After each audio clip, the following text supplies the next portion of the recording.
Historia del jorobado con el sastre, el corredor nazareno, el intendente y el médico judío. Cuarta parte.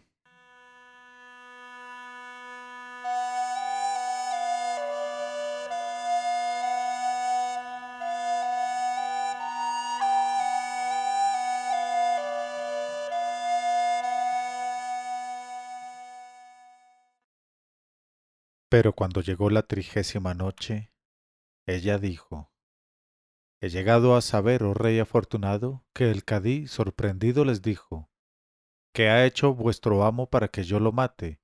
¿Y por qué está entre vosotros ese barbero que chilla y se revuelve como un asno?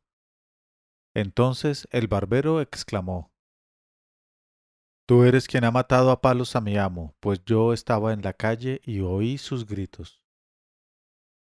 Y el cadí contestó: Pero ¿quién es tu amo? ¿De dónde viene? ¿A dónde va? ¿Quién lo ha traído aquí? Y el barbero dijo: Malhadado cadí, no te hagas el tonto, pues sé toda la historia, la entrada de mi amo en tu casa y todos los demás pormenores.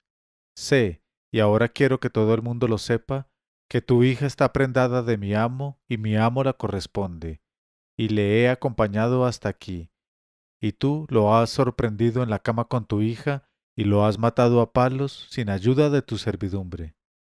Y yo te voy a obligar ahora mismo a que vengas conmigo al palacio de nuestro único juez, el califa, como no prefieras devolvernos inmediatamente a nuestro amo, indemnizarle de los malos tratos que le has hecho sufrir y entregárnoslo sano y salvo, a mí y a sus parientes. Si no, me obligarás a entrar a viva fuerza en tu casa para libertarlo. Apresúrate, pues, a entregárnoslo. Al oír estas palabras, el cadí quedó cortado y lleno de confusión y de vergüenza ante toda aquella gente que estaba escuchando. Pero de todos modos, volviéndose hacia el barbero, le dijo: Si no eres un embaucador, te autorizo para que entres en mi casa y busques a tu amo por donde quieras, y lo libertes. Entonces el barbero se precipitó dentro de la casa.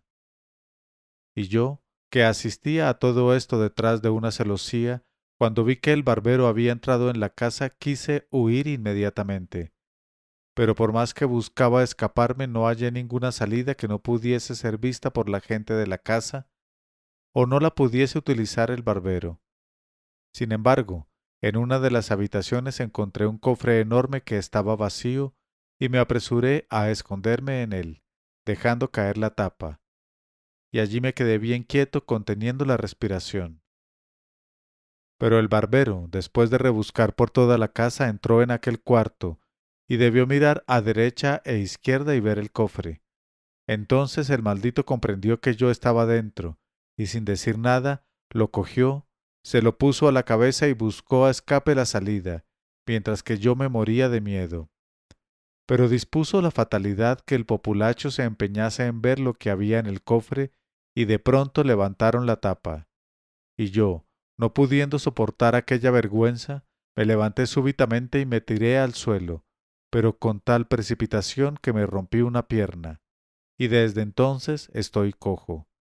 Y luego solo pensé en escapar y esconderme, y como me vi entre una muchedumbre tan extraordinaria, me puse a echar puñados de monedas, y mientras se detuvieron a recoger el oro me escurrí y escapé lo más aprisa que pude. Y así recorrí las calles más oscuras y más apartadas.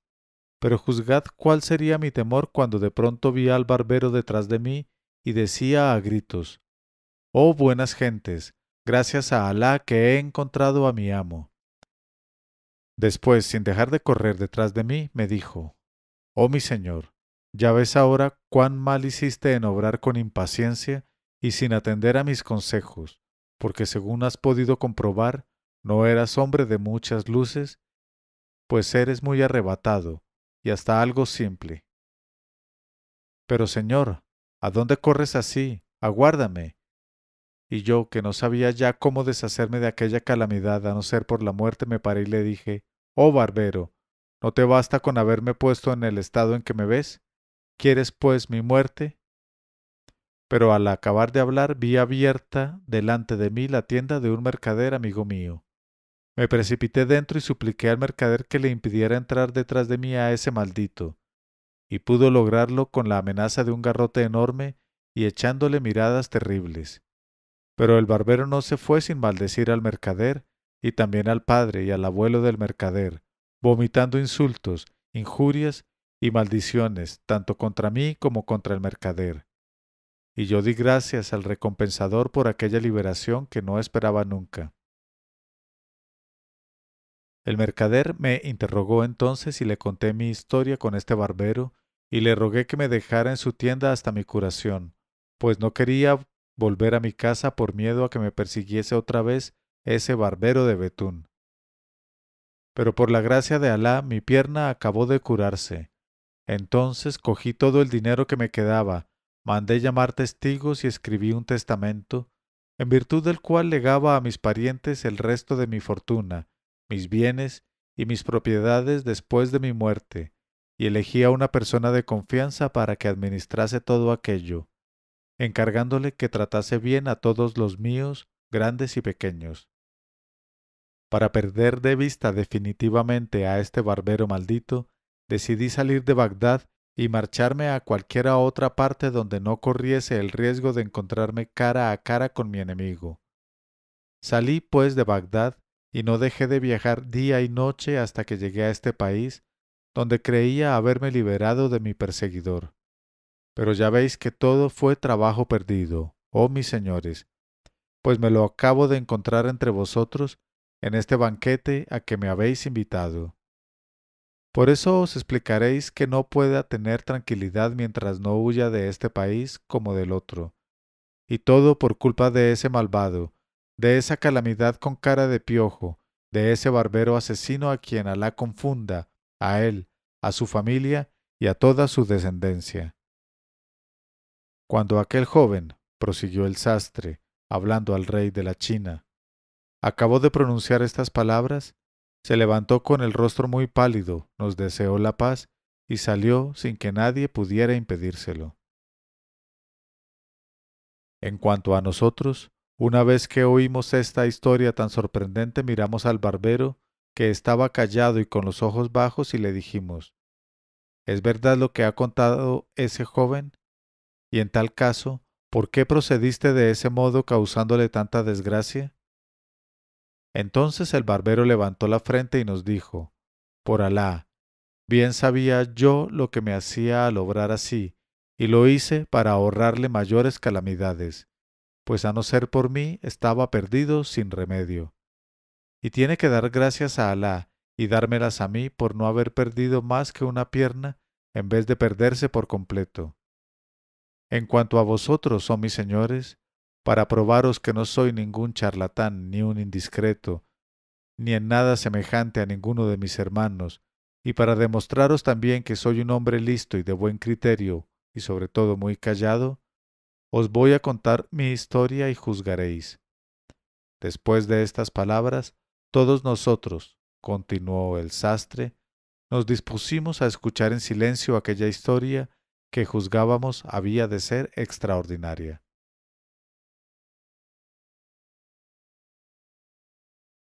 Historia del barbero de Bagdad y de sus 6 hermanos, contadas por el barbero y repetidas por el sastre.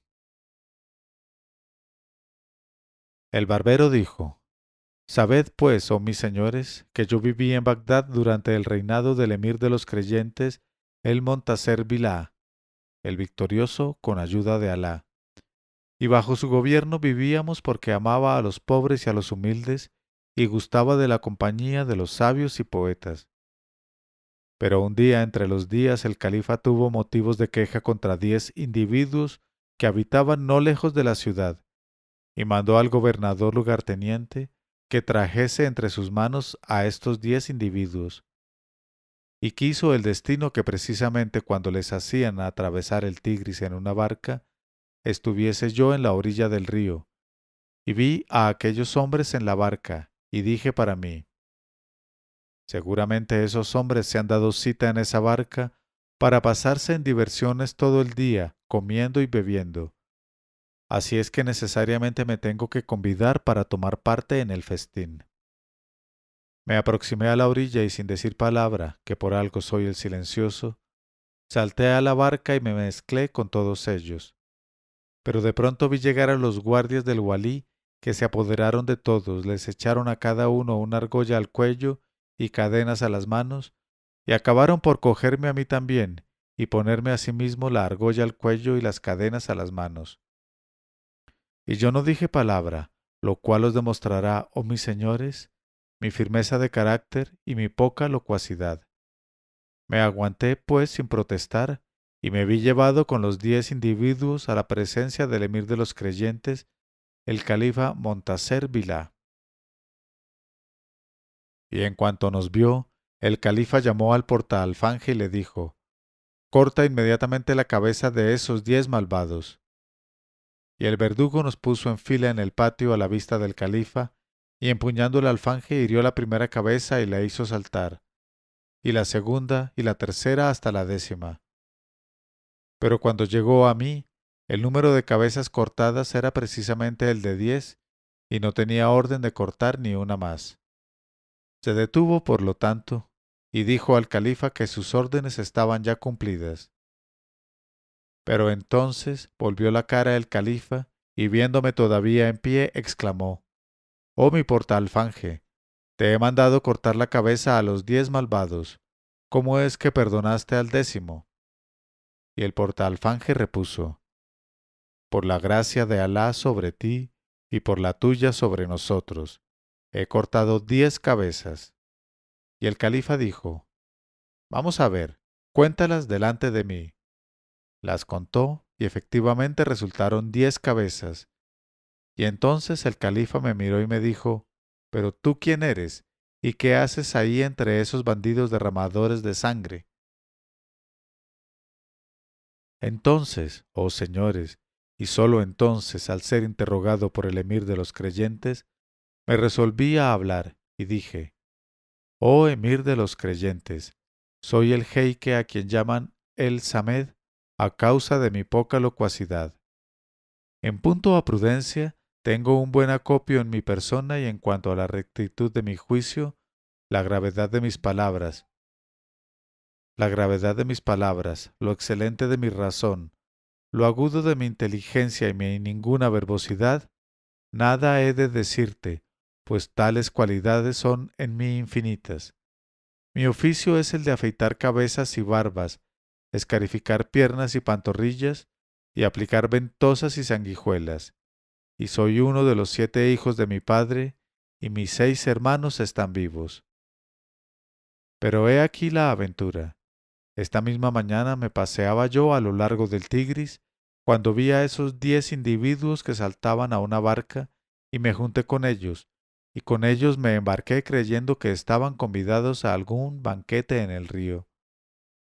Pero he aquí que, apenas llegamos a la otra orilla, adiviné que me encontraba entre criminales, y me di cuenta de esto al ver a tus guardias que se nos echaban encima y nos ponían la argolla al cuello.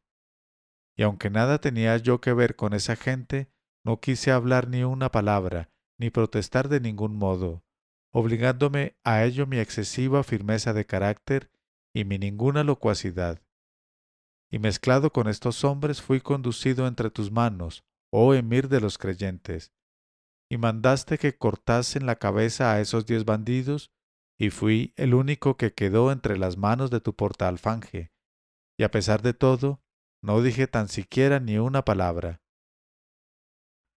Creo, pues, que esto es una buena prueba de valor y de firmeza muy considerable. Y además, el solo hecho de unirme con esos 10 desconocidos es por sí mismo la mayor demostración de valentía que yo sepa. Pero no te asombre mi acción, oh emir de los creyentes, pues toda mi vida he procedido del mismo modo, queriendo favorecer a los extraños. Cuando el califa oyó mis palabras y advirtió en ellas que en mí era nativo el valor y la virilidad, y amor al silencio y a la compostura, y mi odio a la indiscreción y a la impertinencia, a pesar de lo que diga ese joven cojo que estaba ahí hace un momento y a quien salvé de toda clase de calamidades, el emir dijo: «Oh venerable jeique, barbero espiritual, e ingenio lleno de gravedad y de sabiduría. Dime, ¿y tus 6 hermanos son como tú? ¿Te igualan en prudencia, talento y discreción? Y yo respondí, Alá me libre de ellos. Cuán poco se asemejan a mí, oh emir de los creyentes. Acabas de afligirme con tu censura al compararme con esos 6 locos que nada tienen de común conmigo, ni de cerca ni de lejos. Pues por su verbosidad impertinente, por su indiscreción y por su cobardía, se han buscado 1000 disgustos, y cada cual tiene una deformidad física, mientras que yo estoy sano y completo de cuerpo y espíritu. Porque efectivamente el mayor de mis hermanos es cojo, el segundo tuerto, el tercero mellado, el cuarto ciego, el quinto no tiene narices ni orejas porque se las cortaron, y al sexto le han rajado los labios. Pero, oh emir de los creyentes, no creas que exagero con esto mis cualidades ni aumento los defectos de mis hermanos, pues si te contase su historia, verías cuán diferente soy de todos ellos, y como su historia es infinitamente interesante y sabrosa, te la voy a contar sin más dilaciones. Historia de Bacbuk, primer hermano del barbero. Así, oh emir de los creyentes, que el mayor de mis hermanos, el que quedó cojo, se llama él Bacbuk, porque cuando se pone a charlar parece oírse el ruido que hace un cántaro al vaciarse. Su oficio ha sido el desastre en Bagdad. Ejercía su oficio de sastre en una tiendecilla, cuyo propietario era un hombre cuajado de dinero y de riquezas. Este hombre habitaba en lo alto de la misma casa en que estaba situada la tienda de mi hermano Bacbuk, y además, en el subterráneo de la casa había un molino donde vivían un molinero y el buey del molinero. Pero un día que mi hermano Bacbuk estaba cosiendo sentado en su tienda, teniendo debajo de él al molinero y al buey del molinero, y encima al enriquecido propietario, he aquí que mi hermano Bacbuk levantó de pronto la cabeza y vio asomada en una de las ventanas altas a una hermosa mujer como la luna saliente, que se distraía mirando a los transeúntes. Y esta mujer era la esposa del propietario de la casa. Al verla mi hermano Bacbuk sintió que su corazón se prendaba apasionadamente de ella, y le fue imposible coser ni hacer otra cosa que mirar a la ventana, y se pasó todo el día como aturdido y en contemplación hasta por la noche. Y al día siguiente, en cuanto amaneció, se sentó en su sitio de costumbre, y mientras cosía muy poco a poco, levantaba a cada momento la cabeza para mirar a la ventana, y a cada puntada que daba con la aguja se pinchaba los dedos, pues tenía los ojos en la ventana constantemente. Y así estuvo varios días durante los cuales apenas si trabajó, ni su labor valió más de un dracma. En cuanto a la joven, comprendió enseguida los sentimientos de mi hermano Bacbuk y se propuso sacarles todo el partido posible y divertirse a su costa. Y un día que estaba mi hermano más entontecido que de costumbre, la joven le dirigió una mirada asesina que se clavó inmediatamente en el corazón de Bacbuk. Y Bacbuk miró enseguida a la joven, pero de un modo tan ridículo que ella se quitó de la ventana para reírse a su gusto. Y fue tal la explosión de risa que se cayó de trasero sobre el piso. Pero el infeliz de Bacbuk llegó al límite de la alegría pensando que la joven le había mirado cariñosamente. Así es que al día siguiente no se asombró ni con mucho mi hermano Bacbuk cuando vio entrar en su tienda al propietario de la casa, que llevaba debajo del brazo una hermosa pieza de hilo envuelta en un pañuelo de seda, y le dijo, «Te traigo esta pieza de tela para que me cortes unas camisas». Entonces Bacbuk no dudó que aquel hombre estaba allí enviado por su mujer, y contestó, «Sobre mis ojos y sobre mi cabeza. Esta misma noche estarán acabadas tus camisas». Y efectivamente mi hermano se puso a trabajar con tal ahínco, privándose hasta de comer, que por la noche cuando llegó el propietario de la casa ya tenía las 20 camisas cortadas, cosidas y empaquetadas en el pañuelo de seda. Y el propietario de la casa le preguntó, «¿Qué te debo?». Pero precisamente en aquel instante se presentó furtivamente en la ventana la joven y dirigió una mirada a Bacbuk. haciéndole una seña con los ojos, como indicándole que no aceptase nada. Y mi hermano no quiso cobrarle nada al propietario de la casa, por más que en aquella ocasión estuviese muy apurado, y cualquier dinero habría sido para él una gran ayuda. Pero se consideró dichoso con trabajar para el marido y favorecerle por amor a la linda cara de la mujer. Y al día siguiente, al amanecer, se presentó el propietario de la casa con otra pieza de tela debajo del brazo y le dijo a mi hermano Bacbuk: «He aquí que acaban de advertirme en mi casa que necesito también calzoncillos nuevos para ponérmelos con las camisas nuevas. Y te traigo esta otra pieza de tela para que me hagas calzoncillos, pero que sean muy anchos, y no escatimes para nada los pliegues ni la tela». Mi hermano contestó: «Escucho y obedezco». Y se estuvo 3 días completos cose que te cose, sin tomar otro alimento que el estrictamente necesario, pues no quería perder tiempo, y además no tenía ni un dracma para comprar comida. Y cuando hubo terminado los calzoncillos, los envolvió en el pañuelo y muy contento, fue a llevárselos él mismo al propietario de la casa. No es necesario decir, oh emir de los creyentes, que la joven se había puesto de acuerdo con su marido para burlarse del infeliz de mi hermano y hacer las más sorprendentes jugarretas, porque cuando mi hermano le presentó los calzoncillos al propietario de la casa, éste hizo como que iba a pagarle, pero inmediatamente apareció en la puerta la linda cara de la mujer, sonriéndole con los ojos y haciéndole señas con las cejas para que no cobrase. Y Bacbuk se negó en redondo a recibir nada del marido. Entonces el marido se ausentó un instante para hablar con la esposa, que había desaparecido también, y volvió enseguida junto a mi hermano y le dijo: «Para agradecer tus favores, hemos resuelto, mi mujer y yo, casarte con nuestra esclava Blanca, que es muy hermosa y muy gentil, y de tal suerte serás de nuestra casa». Y Bacbuk se figuró enseguida que era una excelente astucia de la mujer para que él pudiera entrar con libertad en la casa, y aceptó en el acto, y al momento mandaron llamar a la esclava y la casaron con mi hermano Bacbuk. Pero cuando llegó la noche, quiso acercarse Bacbuk a la esclava Blanca y ésta le dijo: «No, no, esta noche no». Y por mucho que lo deseara Bacbuk, no pudo darle ni siquiera un beso. Además, el propietario de la casa había dicho a mi hermano Bacbuk que aquella noche, en lugar de dormir en la tienda, durmiese en el molino que había en el sótano de la casa, a fin de que estuviesen más anchos él y su mujer. Y como la esclava, después de resistirse a la copulación, se subió a casa de su señora, Bacbuk tuvo que acostarse solo. Y al amanecer aún dormía Bacbuk, cuando entró el molinero y dijo en alta voz: «Ya ha descansado bastante este buey, voy a engancharlo al molino para moler todo ese trigo que se me está amontonando en cantidad considerable». Y se acercó entonces a mi hermano, fingiendo confundirle con el buey, y le dijo: «Vaya, arriba, holgazán, que tengo que engancharte».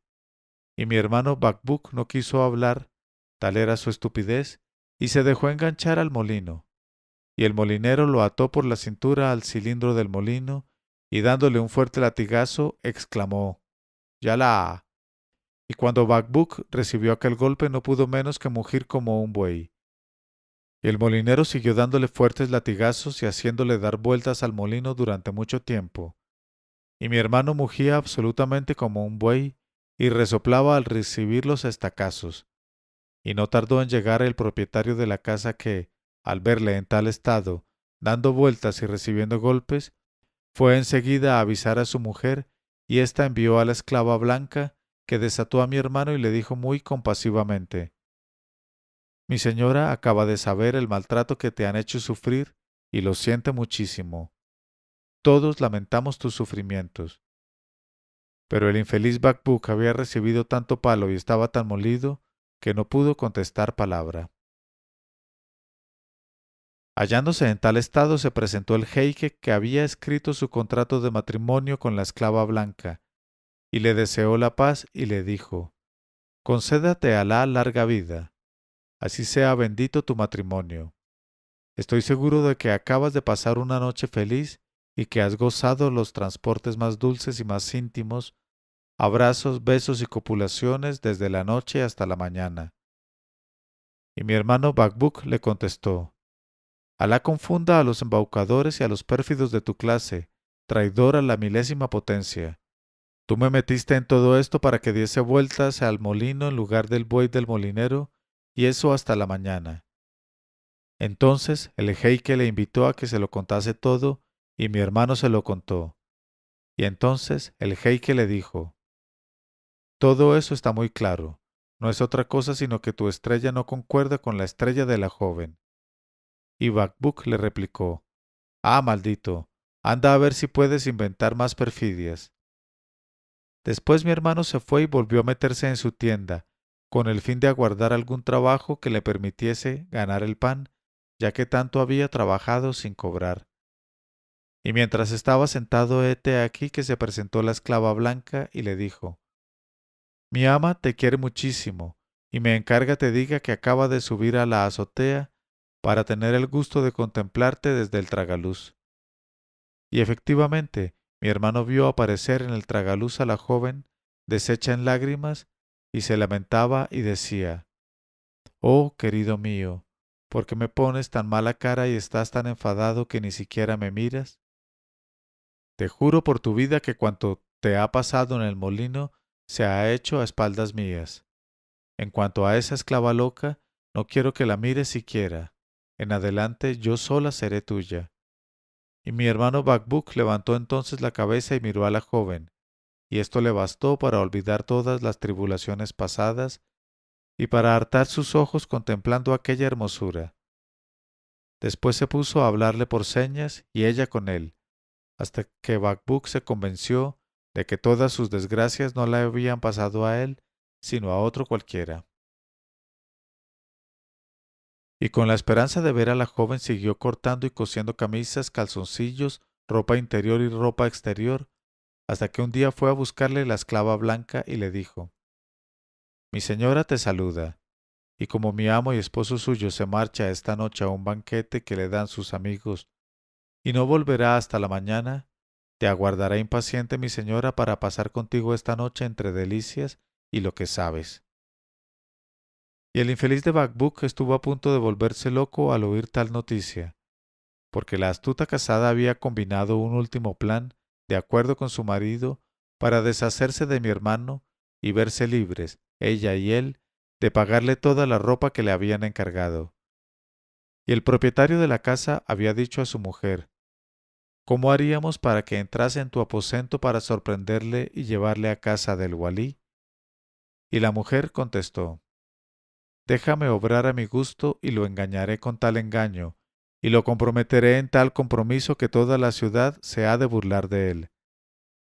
Bacbuk no se figuraba nada de esto, pues desconocía en absoluto todas las astucias y todas las emboscadas de que son capaces las mujeres. Así es que, llegada la noche, fue a buscarle la esclava y lo llevó a las habitaciones de su señora, que enseguida se levantó, le sonrió y dijo: Por Alá, dueño mío, qué ansias tenía de verte junto a mí. Y Bacbuk contestó: Y yo también, pero démonos prisa y ante todo un beso. Y enseguida... Pero aún no había acabado de hablar cuando se abrió la puerta y entró el marido con dos esclavos negros que se precipitaron sobre mi hermano Bacbuk, le ataron, le arrojaron al suelo y empezaron por acariciarle la espalda con sus látigos. Después se lo echaron a cuestas para llevarle a casa del walí, y el walí le condenó a que le diesen 200 azotes, y después le montaron en un camello y le pasearon por todas las calles de Bagdad. Y un pregonero iba gritando: De esta manera se castigará a todo cabalgador que asalte a la mujer del prójimo. Pero mientras así paseaban a mi hermano Bacbuk, se enfureció de pronto el camello y empezó a dar grandes corcovos, y Bacbuk, como no podía valerse, cayó al suelo y se rompió una pierna, quedando cojo desde entonces. Y Bacbuk, con su pata rota, salió de la ciudad. Pero me avisaron de todo ello a tiempo, oh príncipe de los creyentes, y corrí detrás de él, y le traje aquí en secreto, he de confesarlo, y me encargué de su curación, de sus gastos y de todas sus necesidades. Y así seguimos. Y cuando hube contado esta historia de Bacbuk, oh mis señores, el califa Montaser Billah se echó a reír a carcajadas y dijo: «Qué bien la contaste, qué divertido relato».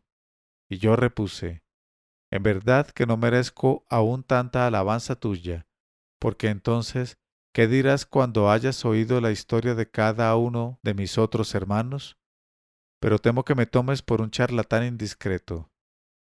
Y el califa contestó: «Al contrario, barbero sobrenatural. Apresúrate a contarme lo que ocurrió a tus hermanos para adornar mis oídos con esas historias que son pendientes de oro, y no temas entrar en pormenores, pues juzgo que tu historia ha de tener tantas delicias como sabor». Y entonces dije: Historia de El-Hadar, segundo hermano del barbero.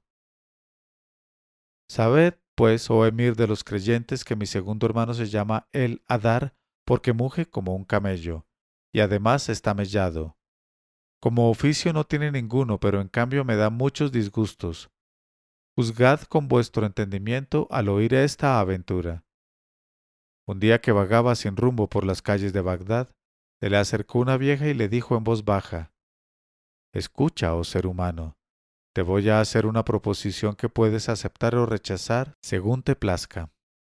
Y mi hermano se detuvo y dijo: «Ya te escucho». Y la vieja prosiguió: «Pero antes de ofrecerte esa cosa me has de asegurar que no eres un charlatán indiscreto». Y mi hermano respondió: «Puedes decir lo que quieras». Y ella le dijo: «¿Qué te parece un hermoso palacio con arroyos y árboles frutales, en el cual corriese el vino en las copas nunca vacías, en donde vieras caras arrebatadoras, besaras mejillas suaves, poseyeras cuerpos flexibles y disfrutaras de otras cosas por el estilo, gozando desde la noche hasta la mañana?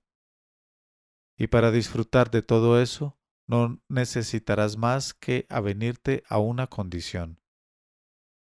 Mi hermano El-Hadar replicó a estas palabras de la vieja: «Pero, oh señora mía, ¿cómo es que vienes a hacerme precisamente a mí esa proposición, excluyendo a otro cualquiera entre las criaturas de Alá? ¿Qué has encontrado en mí para preferirme?». Y la vieja contestó: «Ya te he dicho que ahorres palabras, que sepas callar y conducirte en silencio. Sígueme, pues, y no hables más». Después se alejó precipitadamente, y mi hermano, con la esperanza de todo lo prometido, echó a andar detrás de ella hasta que llegaron a un palacio magnífico, en el cual entró la vieja e hizo entrar a mi hermano Hadar. Y mi hermano vio que el interior del palacio era muy bello, pero que era más bello aún lo que encerraba, porque se encontró en medio de 4 muchachas como lunas, y estas jóvenes estaban tendidas sobre riquísimos tapices y entonaban con una voz deliciosa canciones de amor. Después de las alemas acostumbradas, una de ellas se levantó, llenó la copa y la bebió.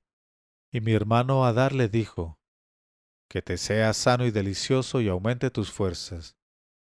Y se aproximó a la joven para tomar la copa vacía y ponerse a sus órdenes, pero ella llenó inmediatamente la copa y se la ofreció. Y Hadar, cogiendo la copa, se puso a beber. Y mientras él bebía, la joven empezó a acariciarle la nuca, pero de pronto le golpeó con tal saña que mi hermano acabó por enfadarse, y se levantó para irse, olvidando su promesa de soportarlo todo sin protestar. Y entonces se acercó la vieja y le guiñó el ojo como diciéndole: «No hagas eso, quédate y aguarda hasta el fin». Y mi hermano obedeció, y hubo de soportar pacientemente todos los caprichos de la joven. Y las otras 3 porfiaron en darle bromas no menos pesadas. Una le tiraba de las orejas como para arrancárselas, otra le daba papirotazos en la nariz, y la tercera le pellizcaba con las uñas. Y mi hermano lo tomaba con mucha resignación, porque la vieja le seguía haciendo señas de que callase. Por fin, para premiar su paciencia, Se levantó la joven más hermosa y le dijo que se desnudase. Y mi hermano obedeció sin protestar. Y entonces la joven cogió un hisopo, lo roció con agua de rosas y le dijo: Me gustas mucho, ojo de mi vida, pero me fastidian las barbas y los bigotes que pinchan la piel. De modo que, si quieres de mí lo que tú sabes, te has de afeitar la cara. Y mi hermano contestó: Pues eso no puede ser, porque sería la mayor vergüenza que me podría ocurrir. Y ella dijo: Pues no podré amarte de otro modo, no hay más remedio.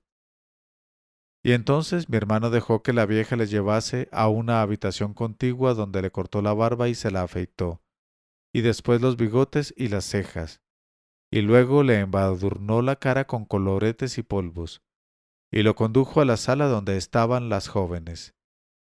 Y al verle, les entró tal risa que se doblaron sobre sus posaderas. Después se le acercó la más hermosa de aquellas jóvenes y le dijo: Oh dueño mío, tus encantos acaban de conquistar mi alma, y solo he de pedirte un favor, y es que así, desnudo como estás y tan lindo, ejecutes delante de nosotras una danza que sea graciosa y sugestiva. Y como él a dar no pareciese muy dispuesto, prosiguió la joven: Te conjuro por mi vida a que lo hagas, y después lograrás de mí lo que tú sabes. Entonces, al son de la darbuca manejada por la vieja, mi hermano se ató a la cintura un pañuelo de seda y se puso a bailar en medio de la sala. Pero tales eran sus gestos y sus piruetas, que las jóvenes se desternillaban de risa y empezaron a tirarle cuanto vieron a mano: los almohadones, las frutas, las bebidas y hasta las botellas. Y la más bella de todas se levantó entonces, fue adoptando toda clase de posturas, mirando a mi hermano con ojos como entornados por el deseo, y después se fue despojando de todas sus ropas hasta quedarse solo con la finísima camisa y el amplio calzón de seda. El Adar, que había interrumpido el baile tan pronto como vio a la joven desnuda, llegó al límite más extremo de la excitación. Pero entonces se le acercó la vieja y le dijo: Ahora te toca correr detrás de ella, porque cuando se excita con la bebida y con la danza, acostumbra a desnudarse por completo, pero no se entrega a ningún amante sin haber examinado su cuerpo desnudo, su en erección y su ligereza para correr, juzgándole entonces digno de ella. De modo que la vas a perseguir por todas partes, de habitación en habitación, hasta que la puedas atrapar, y sólo entonces consentirá que la cabalgues. Y mi hermano al oír aquello se quitó el cinturón de seda y se dispuso a correr.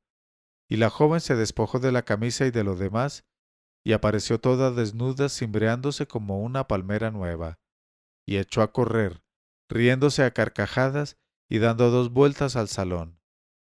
Y mi hermano la perseguía con su zib erguido. En este momento de su narración, Sherazada vio aparecer la mañana y se calló discretamente.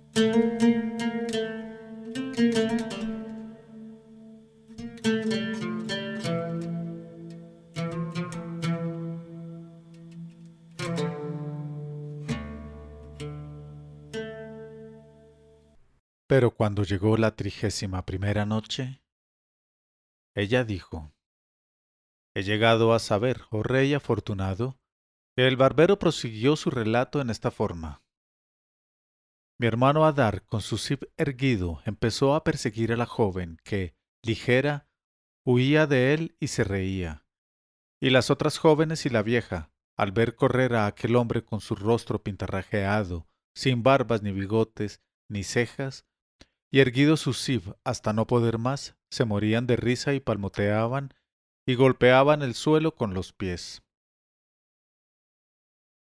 Y la joven, después de dar 2 vueltas a la sala, se metió por un pasillo muy largo, y luego cruzó 2 habitaciones, una tras otra, siempre perseguida por mi hermano, completamente loco. Y ella, sin dejar de correr, reía con toda su alma, moviendo las caderas. Pero de pronto desapareció en un recodo, y mi hermano fue a abrir una puerta por la cual creía que había salido la joven, y se encontró en medio de una calle.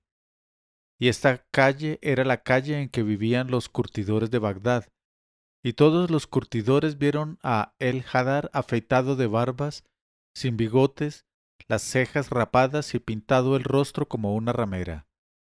Y escandalizados se pusieron a darle correazos hasta que perdió el conocimiento.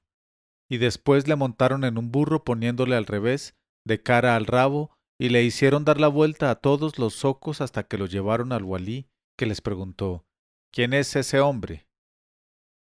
Y ellos contestaron, es un desconocido que salió súbitamente de la casa del gran visir, y lo hemos hallado en este estado. Entonces el walí mandó que le diesen 100 latigazos en la planta de los pies y lo desterró de la ciudad. Y yo, oh emir de los creyentes, corrí en busca de mi hermano, me lo traje secretamente y le di hospedaje. Y ahora lo sostengo a mi costa.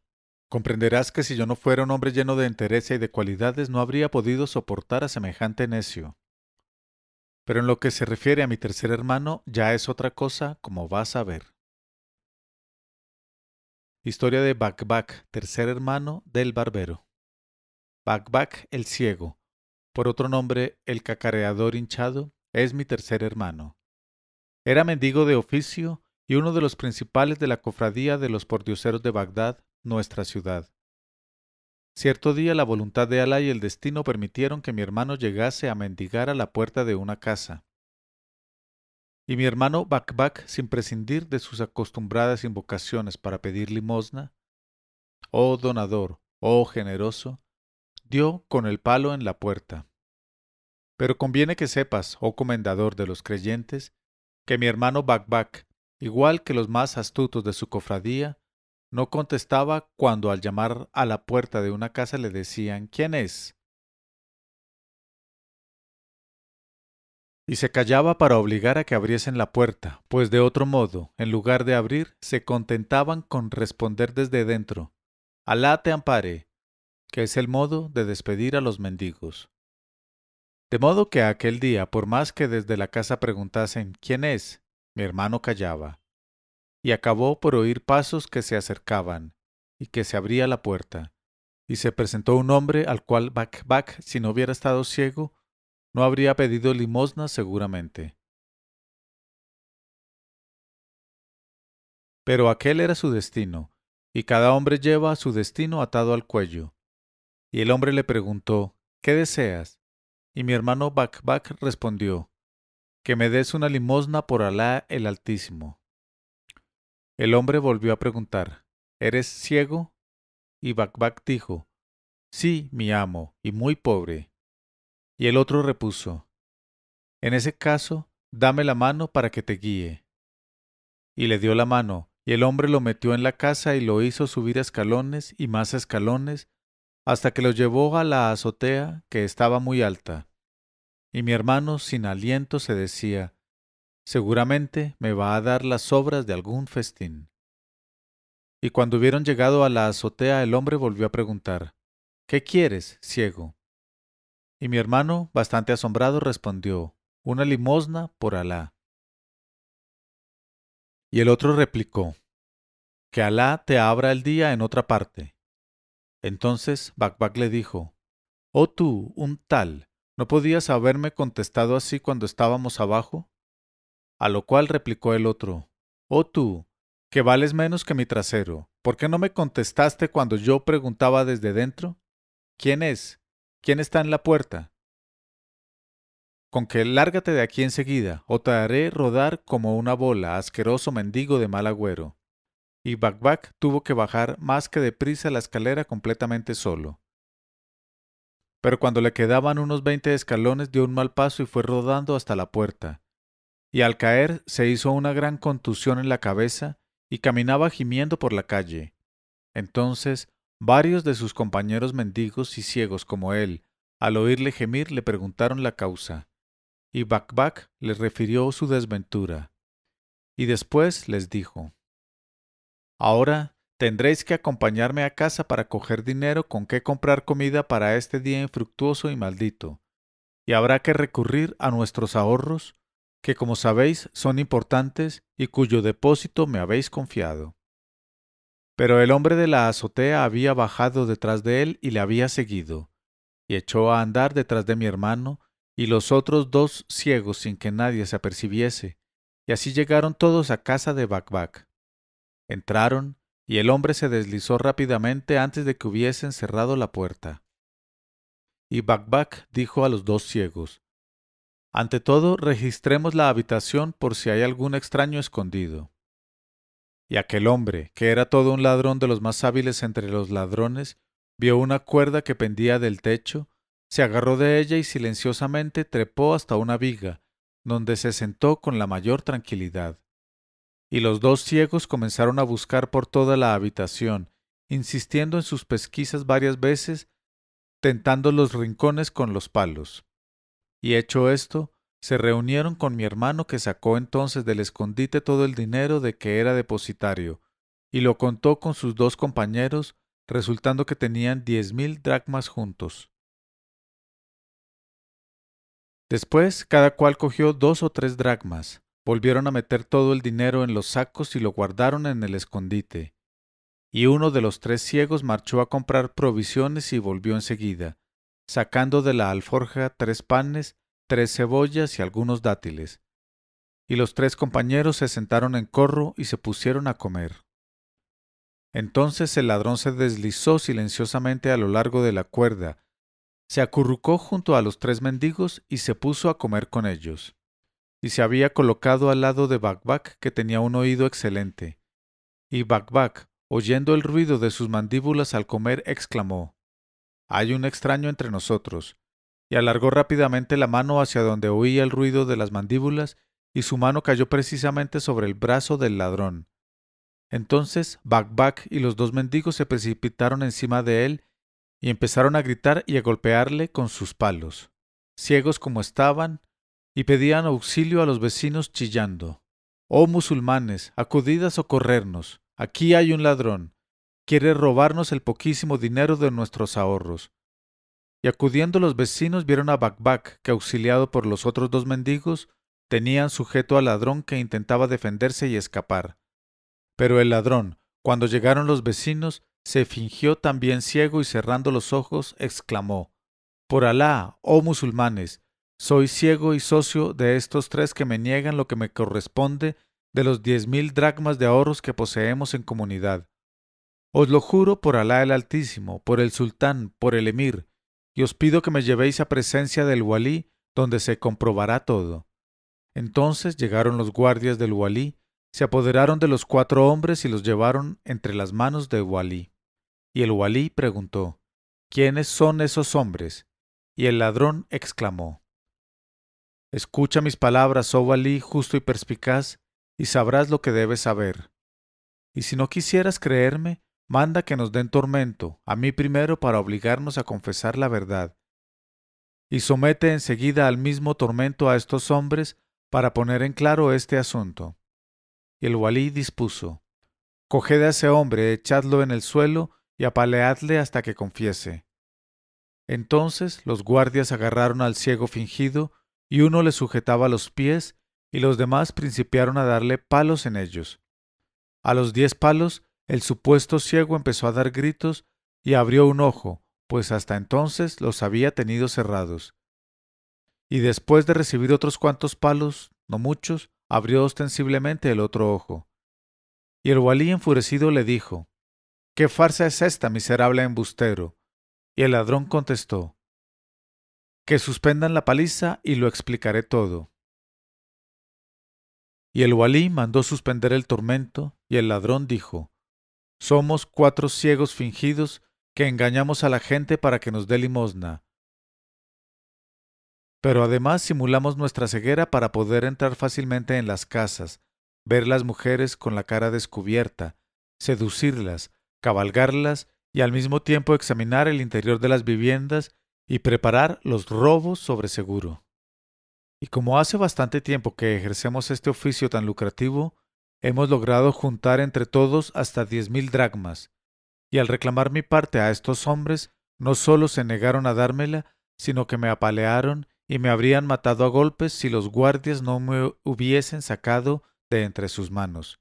Esta es la verdad, oh walí, Pero ahora, para que confiesen mis compañeros, tendrás que recurrir al látigo como hiciste conmigo, y así hablarán. Pero que les den de firme, porque de lo contrario no confesarán nada, y hasta verás cómo se obstinan en no abrir los ojos como yo hice. Entonces el walí mandó a azotar a mi hermano el primero de todos, y por más que protestó y dijo que era ciego de nacimiento, le siguieron azotando hasta que se desmayó. Y como al volver en sí tampoco abrió los ojos, mandó el walí que le dieran otros 300 palos, y luego 300 más, y lo mismo hizo con los otros 2 ciegos, que tampoco los pudieron abrir, a pesar de los golpes y a pesar de los consejos que les dirigía el ciego fingido, su compañero improvisado. Y enseguida el walí encargó a este ciego fingido que fuese a casa de mi hermano Bakbak y trajese el dinero. Y entonces dio a este ladrón 2500 dracmas, o sea, la cuarta parte del dinero, y se quedó con lo demás.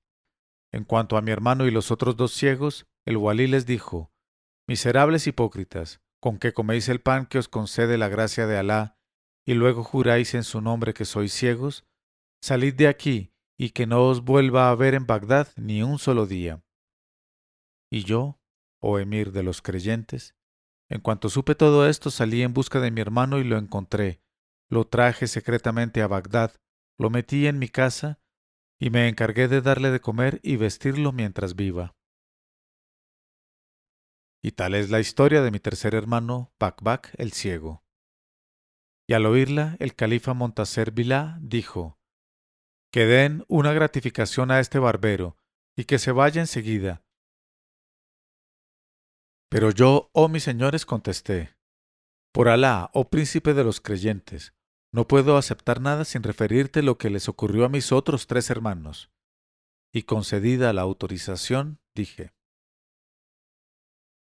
Historia de El-Kus, cuarto hermano del barbero. Mi cuarto hermano, el tuerto El-Kus el-Aswani, el botijo irrompible, ejercía en Bagdad el oficio de carnicero. Sobresalía en la venta de carne y picadillo, y nadie le aventajaba en criar y engordar carneros de larga cola. Y sabía a quién vender la carne buena y a quién despachar la mala. Así es que los mercaderes más ricos y los principales de la ciudad solo se abastecían en su casa y no compraban más carne que la de sus carneros, de modo que en poco tiempo llegó a ser muy rico y propietario de grandes rebaños y hermosas fincas. Y seguía prosperando mi hermano el Cus, cuando cierto día, entre los días que estaba sentado en su establecimiento, entró un jeique de larga barba blanca que le dio dinero y le dijo: Corta carne buena. Y mi hermano le dio de la mejor carne, cogió el dinero y devolvió el saludo al anciano, que se fue. Entonces mi hermano examinó las monedas de plata que le había entregado el desconocido, y vio que eran nuevas, de una blancura deslumbradora, y se apresuró a guardarlas aparte en una caja especial, pensando: He aquí unas monedas que me van a dar buena sombra. Y durante 5 meses seguidos el viejo jeique de larga barba blanca fue todos los días a casa de mi hermano, entregándole monedas de plata completamente nuevas a cambio de carne fresca y de buena calidad. Y todos los días mi hermano cuidaba de guardar aparte aquel dinero. Pero un día mi hermano el Cus quiso contar la cantidad que había reunido de este modo a fin de comprar unos hermosos carneros y especialmente unos cuantos moruecos para enseñarles a luchar unos con otros. Ejercicio muy gustado en Bagdad, mi ciudad. Y apenas había abierto la caja en que guardaba el dinero del jeique de la barba blanca, vio que allí no había ninguna moneda sino redondeles de papel blanco. Entonces empezó a darse puñetazos en la cara y en la cabeza y a lamentarse a gritos. Y enseguida le rodeó un grupo de transeúntes, a quienes contó su desventura sin que nadie pudiera explicarse la desaparición de aquel dinero. Y el Cus seguía gritando y diciendo: Haga Alá que vuelva ahora ese maldito jeique para que le pueda arrancar las barbas y el turbante con mis propias manos. Apenas había acabado de pronunciar estas palabras cuando apareció el jeique, y el jeique atravesó por entre el gentío y llegó hasta mi hermano para entregarle como de costumbre el dinero. Enseguida mi hermano se lanzó contra él y sujetándole por un brazo dijo: Oh musulmanes, acudid en mi socorro, he aquí al infame ladrón. Pero el jeique no se inmutó para nada, pues inclinándose hacia mi hermano, le dijo de modo que sólo pudiera oírle él. ¿Qué prefieres? ¿Callar o que te comprometa delante de todos? Y te advierto que tu afrenta ha de ser más terrible que la que quieres causarme. Pero el Cus contestó, ¿qué afrenta puedes hacerme, maldito viejo de Betún? ¿De modo que me vas a comprometer? Y el jeique dijo, demostraré que vendes carne humana en vez de carnero. Y mi hermano repuso, mientes, oh 1000 veces embustero, y 1000 veces maldito. Y el jeique dijo, el embustero y el maldito es quien tiene colgando del gancho de su carnicería un cadáver en vez de un carnero. Mi hermano protestó violentamente y dijo, perro, hijo de perro, si pruebas semejante cosa te entregaré mi sangre y mis bienes. Y entonces el jeique se volvió hacia la muchedumbre y dijo a voces, oh vosotros todos, amigos míos, ¿veis a este carnicero? Pues hasta hoy nos ha estado engañando a todos, infringiendo los preceptos de nuestro libro, porque en vez de matar carneros degüella cada día a un hijo de Adán y nos vende su carne por carne de carnero. Y para convenceros de que digo la verdad, entrad a registrar la tienda. Entonces surgió un clamor y la muchedumbre se precipitó en la tienda de mi hermano el Cus, tomándola por asalto. Y a la vista de todos apareció colgado de un gancho el cadáver de un hombre, desollado, preparado y destripado. Y en el tablón de las cabezas de carnero había 3 cabezas humanas, desolladas, limpias y cocidas al horno para la venta. Al ver esto, todos los presentes se lanzaron sobre mi hermano gritando, impío, sacrílego, asesino, y la emprendieron con él a palos y latigazos, y los más encarnizados contra él, y los que más cruelmente le pegaban, eran sus parroquianos más antiguos y sus mejores amigos. Y el viejo jeique le dio tan violento puñetazo en un ojo que se lo saltó sin remedio. Después cogieron el supuesto cadáver degollado, ataron a mi hermano el Cus, y todo el mundo, precedido del jeique, se presentó delante del ejecutor de la ley. Y el jeique le dijo, oh emir, he aquí que te traemos para que pagues sus crímenes a este hombre que desde hace mucho tiempo degüella a sus semejantes y vende su carne como si fuese de carnero. No tienes más que dictar sentencia y dar cumplimiento a la justicia de Alá, pues he aquí a todos los testigos. Y esto fue lo que pasó, porque el jeique de la blanca barba era un brujo que tenía el poder de aparentar cosas que no lo eran realmente. En cuanto a mi hermano Elcus, por más que se defendió, no quiso oírle el juez, y lo sentenció a recibir 500 palos, y le confiscaron todos sus bienes y propiedades, no siendo poca su suerte con ser tan rico, pues de otro modo le habrían condenado a muerte sin remedio, y además le condenaron a ser desterrado. Así mi hermano, con un ojo menos, con la espalda llena de golpes y medio muerto, salió de Bagdad camino adelante y sin saber a dónde dirigirse, hasta que llegó a una ciudad lejana, desconocida para él, y allí se detuvo, decidido a establecerse en aquella ciudad y ejercer el oficio de remendón, que apenas si necesitaba otro capital que unas manos hábiles. Fijó pues su puesto en un esquinazo de 2 calles y se puso a trabajar para ganarse la vida.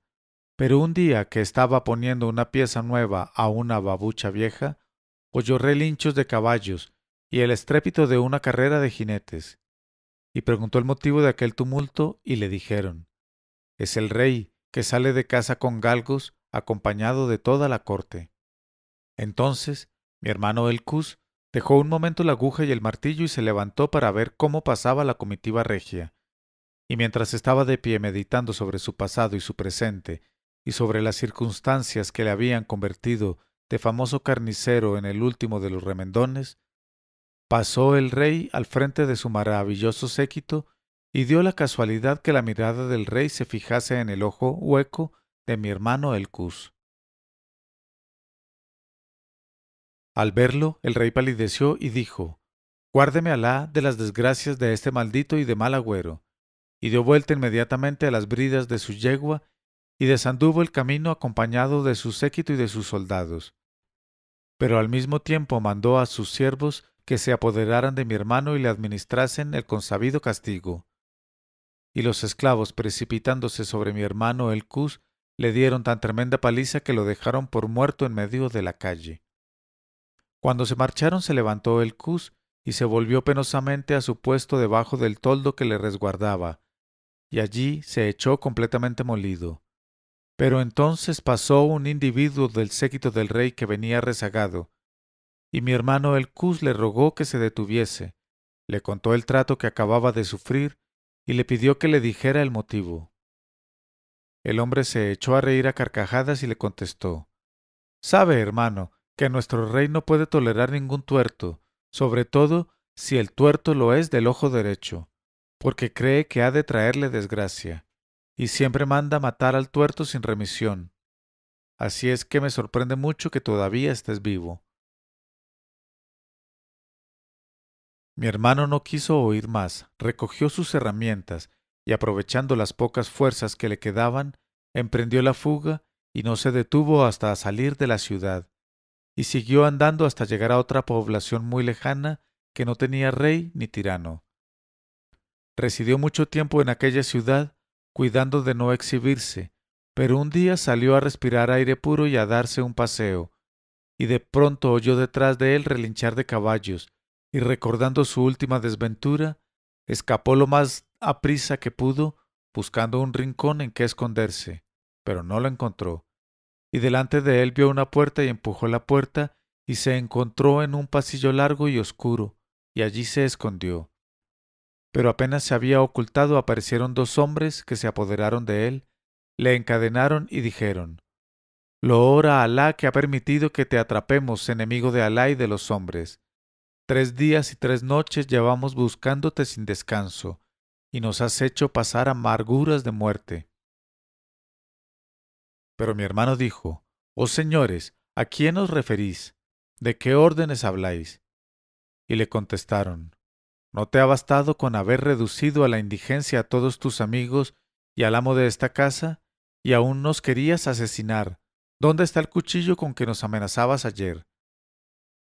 Y se pusieron a registrarle, encontrándole el cuchillo con que cortaba el cuero para las suelas.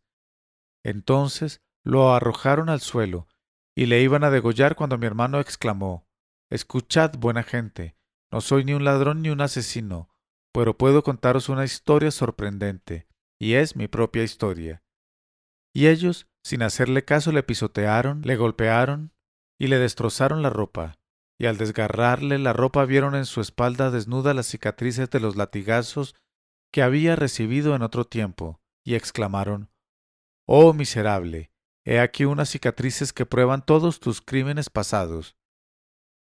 Y enseguida los llevaron a presencia del walí, y mi hermano, pensando en todas sus desdichas, se decía: «Oh, cuán grandes serán mis pecados cuando así los expío siendo inocente de cuanto me achacan.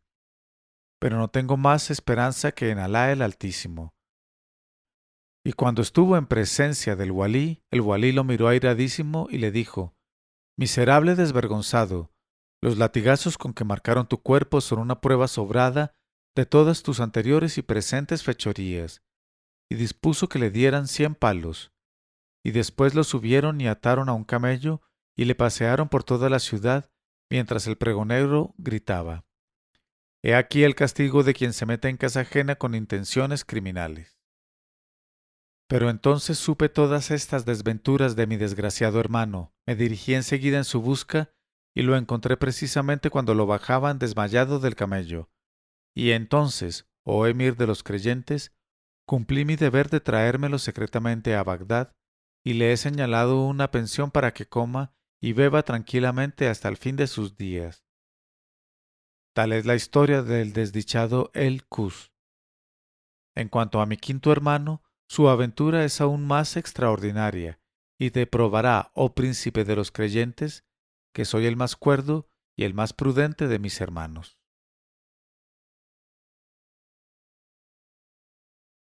Historia de El Ashar, quinto hermano del barbero.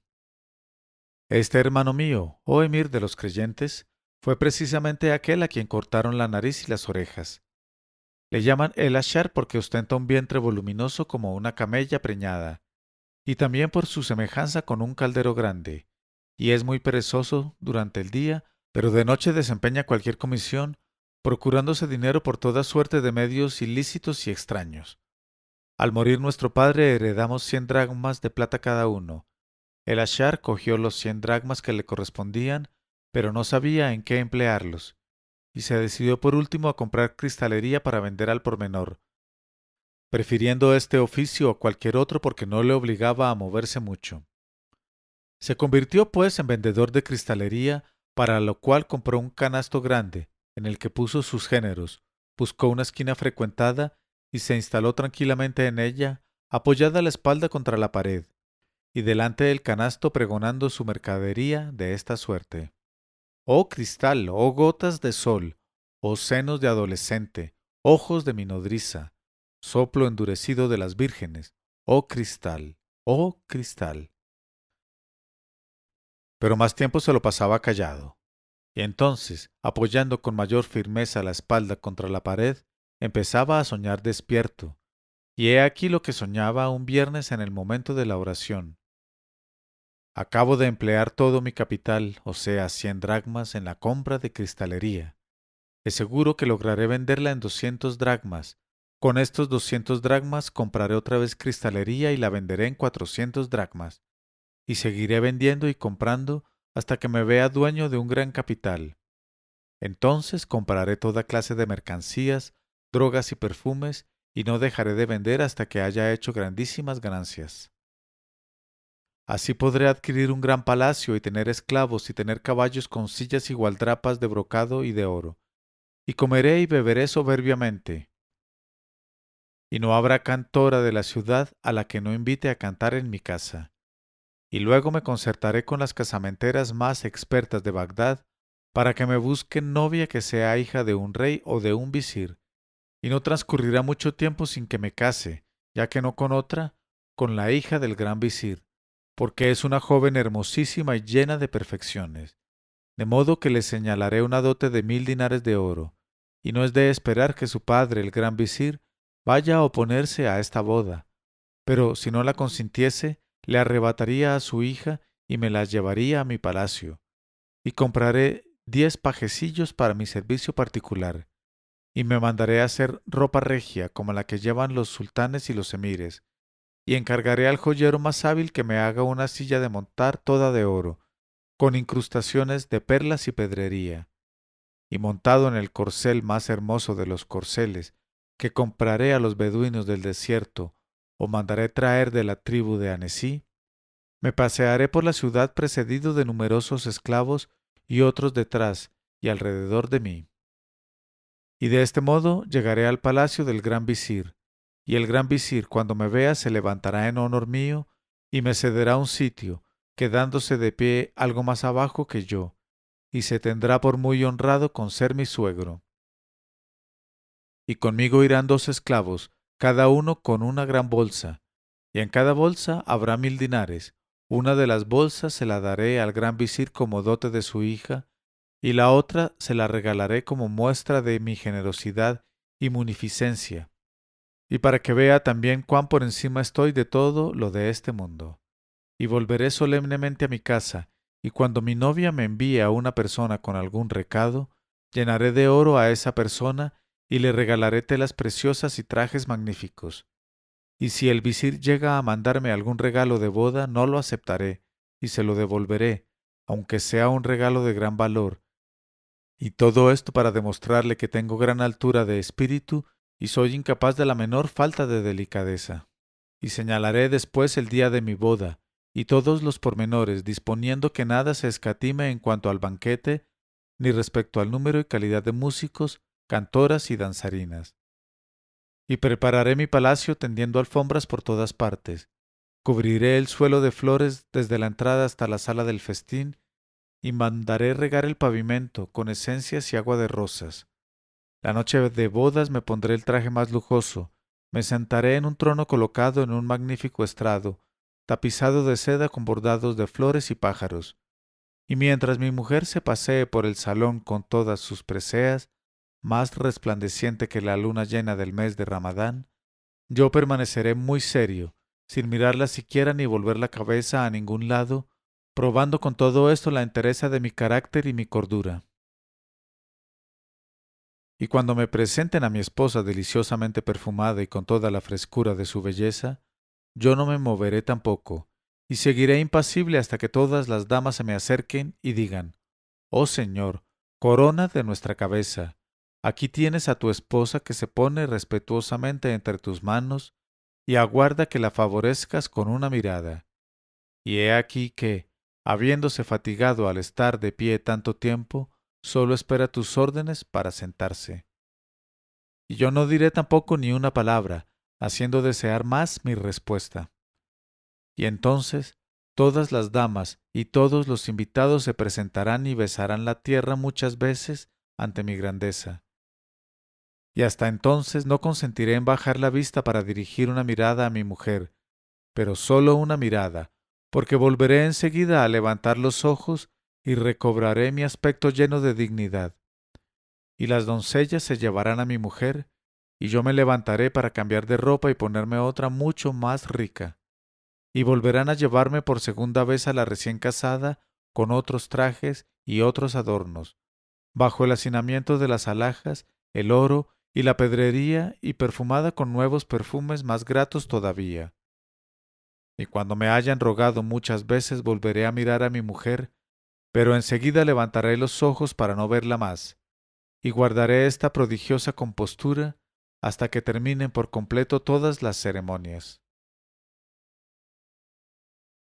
Pero en este momento de su relato, Sherazada vio aparecer la mañana y, discreta como siempre, no quiso abusar más aquella noche del permiso otorgado.